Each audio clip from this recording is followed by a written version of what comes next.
Hello tout le monde, je vous retrouve aujourd'hui dans cette vidéo pour faire un service après-vue. Voilà, il y en a une personne parmi vous qui m'a suggéré d'appeler ça comme ça, donc les SAV des vidéos, où je reviens un petit peu sur les thématiques qui ont été abordées, en revenant un peu sur les commentaires, sur ce qui a été... sur les débats en fait qu'il y a eu pour vous partager un petit peu la réflexion qu'il y a eu après la vidéo. Ce que je vais faire, c'est que je vais prendre une vidéo et je vais revenir sur les commentaires qui se sont retrouvés en top commentaires, c'est-à-dire ceux où il y a eu le plus de réactions et de discussions ou de plus de likes, parce que si j'ai laissé la vidéo assez de temps en ligne, je trouve que c'est assez représentatif finalement du débat qu'il y a eu après la vidéo. Avant qu'on commence, je vous rappelle, si vous ne l'avez pas vu, que dimanche j'ai posté une vidéo annonçant la sortie d'un programme pour aider les personnes à transitionner vers le véganisme.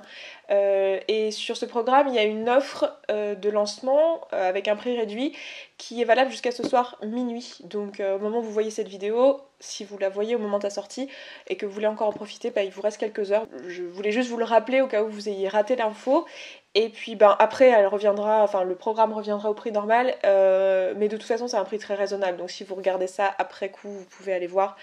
Et voilà, vous êtes déjà super nombreux à l'avoir téléchargé. Je m'attendais pas à un tel accueil. Pour tout vous dire, je m'attendais absolument à rien, donc je savais absolument pas à quoi m'attendre, mais voilà, l'accueil a été plutôt extraordinaire, donc c'est cool. Donc merci beaucoup. Et puis on va y aller tout de suite pour la vidéo.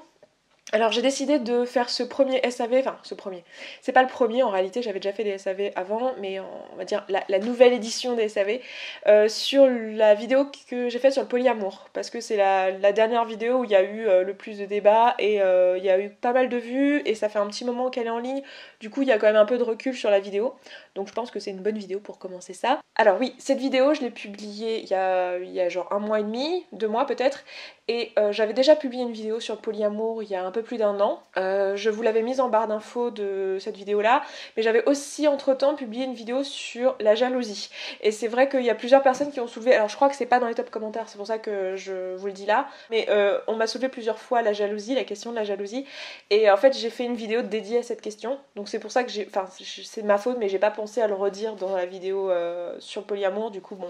Voilà. Mais si vous voulez aller voir ça, je vous la remettrai du coup en barre d'infos. Donc en barre d'infos, en description de cette vidéo, vous trouverez la première vidéo que j'ai faite sur le polyamour, la vidéo que j'ai faite sur la jalousie et la deuxième vidéo que vous trouverez que j'ai faite sur le polyamour, dont je lis les commentaires aujourd'hui. Je vais pas redéfinir ici tout ce qui est polyamour, les définitions, etc. parce que je l'ai fait dans ces vidéos-là. Donc si vous n'êtes pas au clair avec tout ça, je vous laisserai aller voir. Alors le premier commentaire qui est en top commentaire, c'est en fait un commentaire que moi j'ai épinglé, donc c'est pas forcément le plus pertinent, donc je vais passer tout de suite au deuxième. Donc le commentaire c'était: bien moi je t'assure, ni moi ni mes frères, on a aimé être présenté et envahi chez nous de nouveaux gus tous les mois, on l'a même mal vécu. Donc quand tu dis, entre quotes, je pense que tous les enfants s'en foutent un peu d'avec qui leurs parents sont, faut bien remettre en contexte que tu es la seule à donner ton opinion dans la vidéo et que tu n'as peut-être pas vécu la vision de ta mère avec plein de gars différents chez toi. Je pense pour ma part que chacun peut faire ce qui lui plaît tant que ça ne plaise pas à autrui. Là, ce qui est soulevé dans ce commentaire-là, c'est le fait d'avoir en fait des relations un peu volages qui viennent, qui vont, qui viennent. Alors le polyamour c'est pas ça, c'est vrai que j'ai l'impression de l'avoir défini dans la vidéo, mais je l'ai probablement mal fait. Le polyamour c'est pas avoir plein de mecs en même temps, avec zéro relation sérieuse et ça va, ça vient. Et je suis complètement d'accord avec toi, j'ai l'impression que c'est quelque chose avec lequel beaucoup de parents seront d'accord, il faut une situation stable pour les enfants. Et qui dit polyamour ne dit pas forcément situation instable. On ne parle pas, là, quand on parle de polyamour, on parle pas de relations sans engagement, on parle pas de relations sans... Enfin, on parle pas de plan cul, voilà, je vais le dire comme ça me vient parce que j'arrive pas à trouver une façon plus polie de le dire, mais c'est pas de ça qu'on parle. Et effectivement, avoir des relations pas stables, c'est pas bien pour les enfants. Par contre, ce que je disais dans cette phrase quand tu me cites, je pense que les enfants s'en foutent d'avec qui les parents sont, je crois que c'est avec qui les parents sortent que j'avais dit. Je pense que les enfants s'en fichent réellement de savoir quel modèle tu as ou que tu n'as pas. Dans le sens, les enfants s'en fichent de savoir si t'es homosexuel, les enfants s'en fichent de savoir si t'es remarié, les enfants s'en fichent de savoir si tu es avec 2 personnes.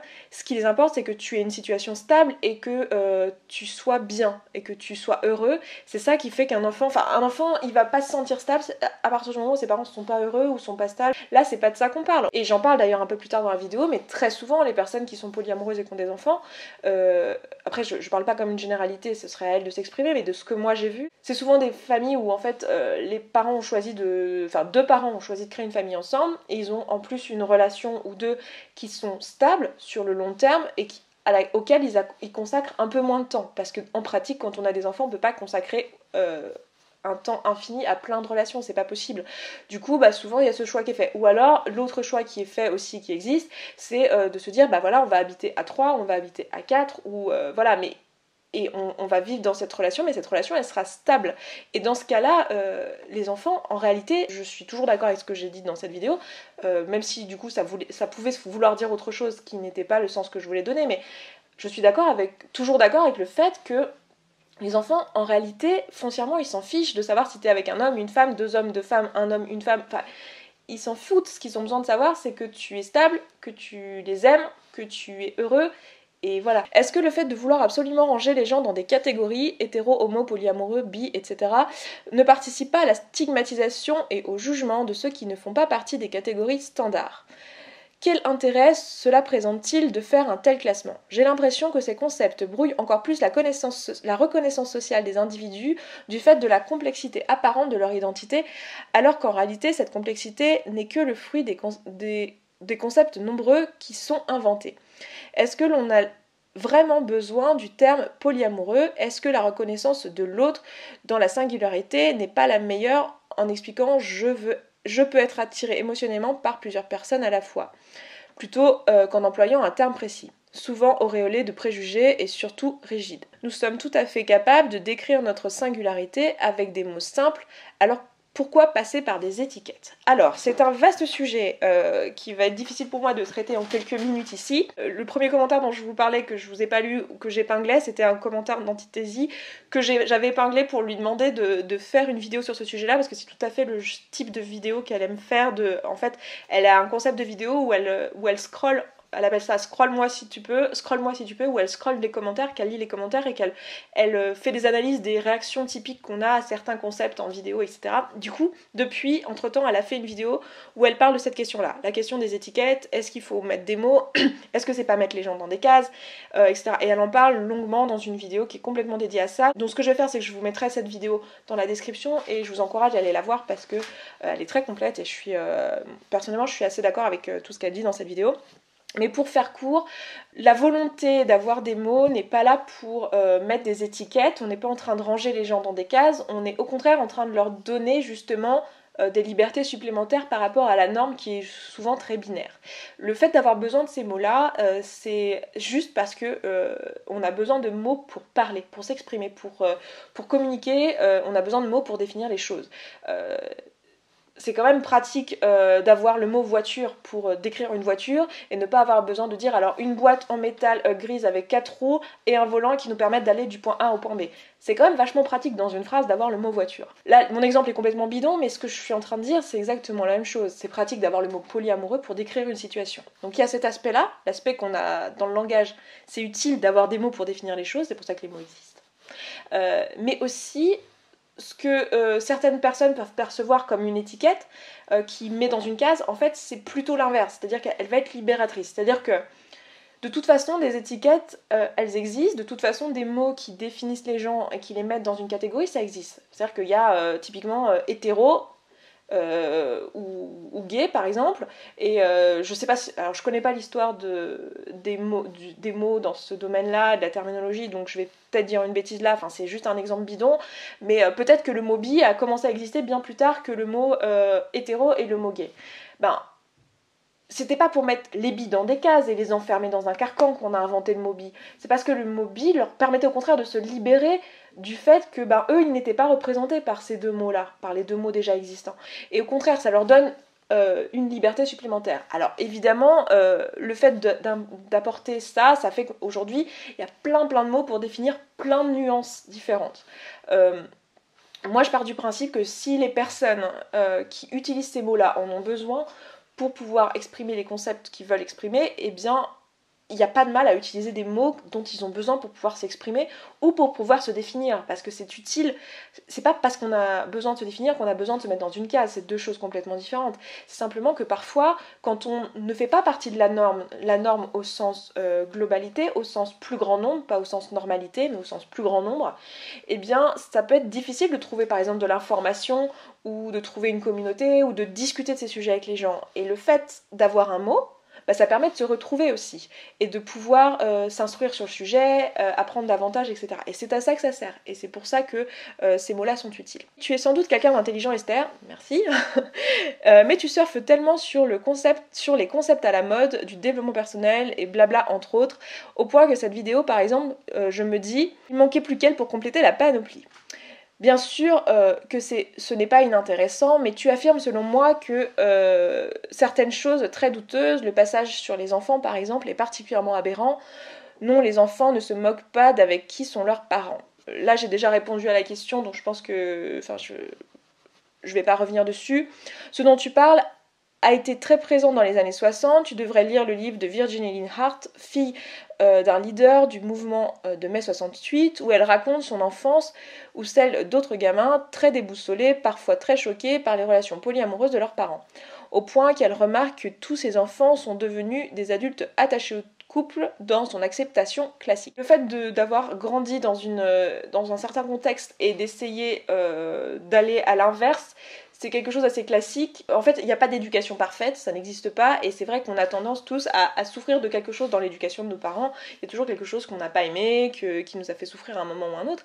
Et c'est logique, en fait, quand on grandit, de vouloir aller à l'inverse de ça, parce que si on a souffert, je sais pas, je vais donner un exemple qui n'a rien à voir avec le polyamour, juste pour qu'on comprenne bien, mais si par exemple on a beaucoup souffert d'avoir un papa absent à la maison et qu'on est nous-mêmes un homme potentiellement futur papa, on va essayer d'avoir une présence à la maison, on va essayer d'avoir un métier qui va nous permettre d'être plus présent, parce que nous on a souffert de notre papa absent et du coup on pense que c'est de mauvaise éducation et du coup on va essayer de ne pas reproduire ce schéma-là. Je pense que vous êtes d'accord avec le fait que c'est pas facile d'être des parents et que tous les parents font des erreurs. Dans le cadre de relations polyamoureuses qui ont déboussolé les enfants, si vous voulez, ce que je disais dans cette vidéo, c'est que je nuançais. C'est vrai qu'il y a beaucoup... Je sais pas si c'est dans les top commentaires, je crois que ça ne l'était pas, mais c'était pas dans les top commentaires, mais il y a eu plusieurs personnes qui m'ont dit des choses exprimées de façon différente, mais qui disaient qu'en gros, je décréditais le couple monogame comme quelque chose de négatif ou de pire que le polyamour. Non, c'est pas du tout ce que je disais. Ce que je faisais, c'est que je nuançais l'idéalisation du couple monogame. J'étais pas du tout en train de dire que le couple monogame c'est pas bien, qu'il faut pas être monogame, que tous les enfants nés de couples monogames vont se retrouver complètement déboussolés à l'âge adulte. Pas du tout, je le pense pas, c'est pas ce que je disais. Je nuançais juste le fait qu'on idéalise le couple monogame comme étant en fait la seule solution pour que les enfants soient bien à l'âge adulte. En réalité, ce qui fait qu'un enfant est bien à l'âge adulte, c'est pas le fait que que ses parents soient monogames, c'est le fait que ses parents aient été heureux, qu'il ait grandi dans une situation stable, je sais pas exactement ce qu'il fait d'ailleurs, et on le sait pas, et c'est pour ça que c'est un peu complexe. C'est difficile de dire quelle est la situation idéale pour un enfant. Je pense pas qu'il y ait aujourd'hui quelqu'un qui soit capable de dire ça c'est la recette miracle pour faire des enfants épanouis à l'âge adulte. Je le crois pas. Par contre, ce que je disais, c'est que les couples qui sont monogames mais qui sont pas heureux dans cette situation, qui se disputent, qui divorcent, ça n'est pas idéal. Et le problème, c'est que c'est quelque chose d'assez courant. Et quand on parle de couple monogame, en fait, on a une vision du couple idéal qui marche, mais je nuançais juste en disant que c'est pas toujours comme ça, et que c'est pas parce que c'est monogame que le couple sera forcément stable et qu'il va forcément marcher, en fait. C'est ça surtout que je disais, et que ce qui est important, c'est d'avoir une situation stable, et que c'est pas parce que t'es monogame que t'es stable. Et le problème, je pense que moi je disais ça, et c'est pas ça qui a été entendu, parce que j'avais pas mis au clair le point que j'ai dit tout en début de vidéo, qui est que être polyamoureuse, ça ne veut pas dire avoir plein de relations pas stables. C'est pas du tout ça. Tu me parles du fait qu'il y a des enfants qui ont été déboussolés par les relations polyamoureuses. J'en doute pas, je suis certaine que effectivement ça a dû arriver, que des enfants aient souffert de cette situation. Peut-être que les parents ont mal géré leur polyamour, peut-être qu'ils ont fait des erreurs, tous les parents font des erreurs. De la même manière que je pense que tu pourras trouver des enfants qui ont mal vécu le fait d'avoir des parents homosexuels, je suis sûre que tu vas trouver des enfants qui ont mal vécu le fait d'avoir des parents divorcés, je pense que tu vas trouver des enfants qui ont mal vécu le fait d'avoir des parents dans une situation monoparentale. Tu vas même trouver des enfants qui ont mal vécu le fait d'être élevés avec des parents mariés, qui sont restés mariés parce qu'ils se détestaient, voilà. Je suis sûre que tu vas trouver dans tous les cas des situations où les enfants ont été malheureux de leur situation parentale. Mais c'est vrai pour toutes les situations, et l'inverse est vrai aussi. C'est-à-dire que tu vas trouver plein de témoignages, et j'en avais donné un sur la vidéo en question, mais d'enfants qui ont été élevés dans des familles polyamoureuses et qui sont très bien et qui ont été très heureux. Tu vas aussi trouver des témoignages d'enfants qui ont vécu des divorces et qui sont pourtant très heureux. Il y a des façons de divorcer qui peuvent être le plus stable possible pour les enfants. Je dis pas que c'est la situation idéale, j'en sais rien. De toute façon, comme j'ai dit tout à l'heure, je sais pas quelle est la situation idéale pour un enfant, mais et je pense pas qu'il y ait quelqu'un qui puisse prétendre le savoir. Mais voilà, on va trouver de tout. Je pense que ce qui est important, c'est de regarder la globalité, parce que si on prend individuellement, bien sûr, on va trouver tout et son contraire. Donc faut regarder, prendre un peu de hauteur et regarder la globalité et prendre un petit peu de recul. C'est vrai que sur les familles polyamoureuses, c'est pas facile de prendre du recul, mais la chose sur laquelle on peut prendre du recul, c'est qu'on se rend compte que globalement, en tout cas c'est ma sensation, ce qui est important pour un enfant, c'est surtout la stabilité émotionnelle, et c'est quelque chose qu'on peut tout à fait avoir lorsqu'on est en couple polyamoureux, et c'est quelque chose qui n'est pas garanti lorsqu'on est en couple monogame. Ça ne veut pas dire que c'est garanti quand on est en couple polyamoureux, pas du tout. Ce que je dis juste, c'est que le simple fait d'être mono, et uniquement le fait d'être mono, ne garantit pas une relation stable. Ma question est, concrètement, les gens trouvent le temps d'avoir des relations polyamoureuses? Clairement, je suis en couple, j'ai un enfant, j'ai un boulot, je fais du sport et j'essaie tant bien que mal de conserver du temps pour moi, pour nous, une journée de 24 heures. On m'explique comment on fait pour se consacrer à plus d'une personne chaque jour de manière sincère et investie. Eh bien, il y a des personnes qui arrivent, j'en ai un petit peu parlé un peu plus tôt dans la vidéo, mais il y a des personnes qui ont différentes façons de faire. Personnellement, je vais vous donner mon avis parce que on est sur ma chaîne et que c'est le seul que je connais vraiment bien, mais mon avis c'est que pour moi, de ce que je vois, j'ai pas encore d'enfants, mais je vois des couples autour de moi avoir des enfants et tout, et de ma vision, de ce que je vois de l'extérieur, je pense pas que ce soit effectivement facile d'avoir plusieurs relations en même temps sincères et investies en ayant des enfants. Je dis pas que c'est impossible, mais je pense pas que ce soit facile, et je pense pas que ce soit ce que je désire moi.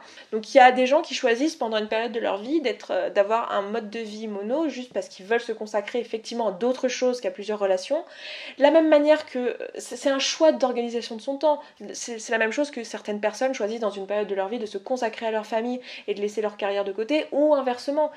C'est juste une question de choix de priorité, et je suis complètement d'accord avec toi, on peut pas tout faire toujours en même temps, en tout cas pas avec le même niveau d'investissement, et là c'est à chacun de faire des choix, et bon, c'est pas à nous de décider ce que les gens choisissent, mais dans ma vision personnelle, je pense que je risque de faire le choix, si la question se pose, parce que pour l'instant elle se pose pas encore, mais je risque de faire le choix de prioriser une relation d'un commun accord. Évidemment, tout ça est discuté, il n'y a pas de personnes qui sont délestées, tout ça est en discussion constante. Je pense que c'est quelque chose, à mon sens, qui s'imposera à un moment donné pour des raisons très pragmatiques de temps. Je suis absolument pas d'accord avec toi sur le fond, mais j'aime bien tes vidéos pour comprendre des points de vue opposés aux miens. Merci. Bah écoute, je t'en prie, il y a plusieurs personnes qui me disent ça régulièrement sur les vidéos, et je trouve ça très intéressant, parce que ça veut dire que voilà, on est des gens ouverts et qu'on peut discuter de sujets variés et ne pas être d'accord, et pour autant continuer à discuter respectueusement, et je trouve ça génial, donc c'est cool. Merci. Les deux commentaires suivants sont des commentaires qui disent à peu près la même chose, de phraser différemment que ce qui a été dit un peu avant, donc je vais pas les relire. Et puis je vais terminer sur le commentaire de Mélanie. Sans vouloir t'offenser, et c'est juste mon avis, je trouve que le polyamour, c'est le fait de ne pas faire de concessions. Je trouve ça assez égoïste. Cependant, si les deux parties sont polyamoureux, alors il n'y a pas de problème, mais je ne pense pas que cela puisse marcher à sens unique. Voilà, je voulais juste donner mon avis sans animosité. Je comprends ce que tu veux dire quand tu parles d'égoïsme, et parce qu'après tu rebondis sur le fait qu'il faut que les deux parties soient polyamoureuses. Donc je suis complètement d'accord avec le fait qu'il faut que les deux parties, dans un cas d'un duo, soient polyamoreuses, parce que sinon il y a toujours une personne qui souffre. Quoi qu'il arrive, si t'es une personne polyamoureuse avec une personne mono, il y a de la souffrance des deux côtés. Donc je pense qu'effectivement je suis d'accord avec toi, il faut que ce soit avec des personnes polies. Et du coup, dans ce cas-là, il n'y a pas de question d'égoïsme en fait. C'est pas. Il y a aucun qui essaye d'imposer un truc à l'autre. Enfin, l'égoïsme pour moi, c'est le fait de penser qu'à soi.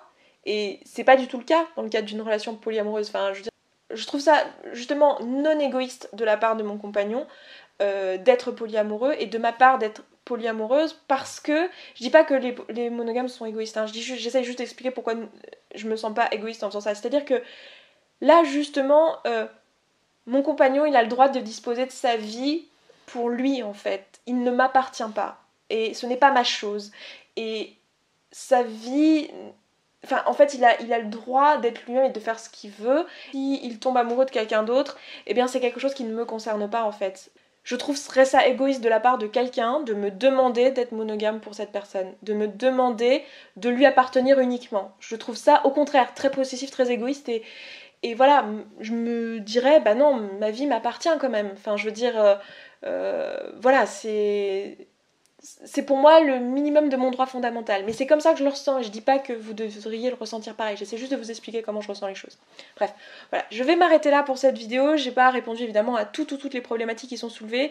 On m'a pas mal parlé de la jalousie. Je vous renvoie à la vidéo que j'avais faite sur la jalousie. Et puis bah, je m'arrête là pour cette vidéo. N'oubliez pas d'aller jeter un œil au programme si vous ne l'avez pas encore fait. Vous avez le lien juste là. Et puis voilà, je vous embrasse et je vous dis à très vite dans une prochaine vidéo. Ciao ciao.